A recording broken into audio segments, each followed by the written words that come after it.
Hi, it's Sugar from STEM Coder, and today we're going to find the derivative of the natural exponential function f of x is equal to e to the power of x. Let's get started. Over here I have the standard limit definition of the derivative, and I have factored e to the x out of the numerator. We can actually take e to the x out of the entire limit expression because e to the x does not contain the variable h. Now, where do we go from here? I'm actually going to substitute e to the h minus 1 with another variable t. Now let's actually solve for h in terms of t. We end up getting h is equal to the natural log of t plus 1. So let's go ahead and write what we have. So it's going to be t over natural log of t plus 1.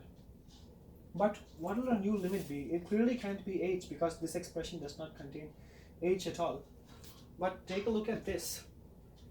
If h is equal to 0, t must also be equal to 0. Why is that?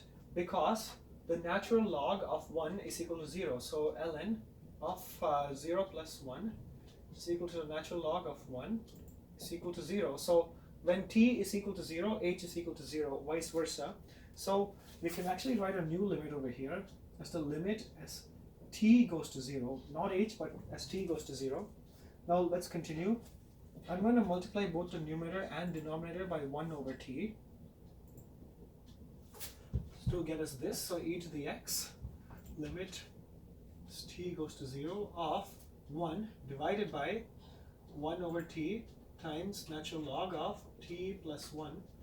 Now I'm going to use a property of logarithms to actually get to this expression over here. So I'm using a property of logarithms to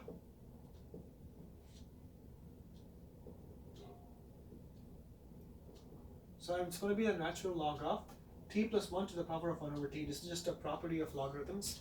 And now, over here, we have the definition of the number e. So this is actually the formal definition for the number e, which can also be written like this. The limit as x goes to 0 of 1 plus x to the power of 1 over x. And wait, isn't that exactly what we have inside this natural log expression? So yes, we're going to replace this whole thing over here with e. So we end up getting e to the x limit as t goes to 0 of 1 divided by natural log of e. And that's going to be e to the x to the limit t goes to 0 of, well, what is the natural log of e? It's just e to the power of 1 is equal to e, right? So this is just 1. And this over here, well, this is just equal to 1. So we end up just getting e to the x. So look, the derivative of e to the x with respect to x is e to the x. It's probably the simplest derivative we have done so far, and yes, that's actually all it is. However, this is also one of the most important derivatives, so definitely make sure you understand this. The derivative of e to the x is equal to e to the x.